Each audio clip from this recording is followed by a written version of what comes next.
காசு கொடு. குடுறா, நான் போறேன்டா. குடுறா, கொஞ்சம் நேரம் போடுறா. சும்மா என்னமா நீ வந்தோடனே எனக்கு பேவுடைய மாதிரி வந்தேனே காசு கொடுன்னாக்கா நான் கொடுக்கணும்ல. கொஞ்சம் நேரம் போரு குடிங்கி. சும்மா அண்ணனா இருந்தாலும் கொஞ்ச நேரம் போரு. இல்லைன்னா காசு இல்லைன்னா காசு நீ போ. இங்கே போய் சொல்ல போ. யாருஜி?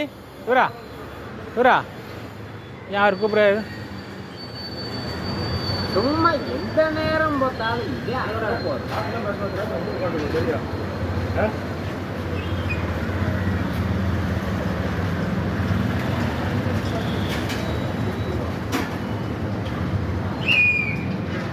பதில் அங்கேருந்து ஆப்போசிட். நான் போறேன்டா. நீ என்ன சொல்றேன்னு போடா. ஏன்டா என்ன ஏன் மூன்ற? நீ அவன்கிட்ட 200 கட்டிருக்கியா இல்லையா? நீ காசு கொடுத்தியா இல்லையா அவன்கிட்ட? நான் உன்ட்ட நான் கடைக்காரன். நான் என் தம்பி தானே. உன் தம்பி தானே. இப்போ உன் தம்பி தானே.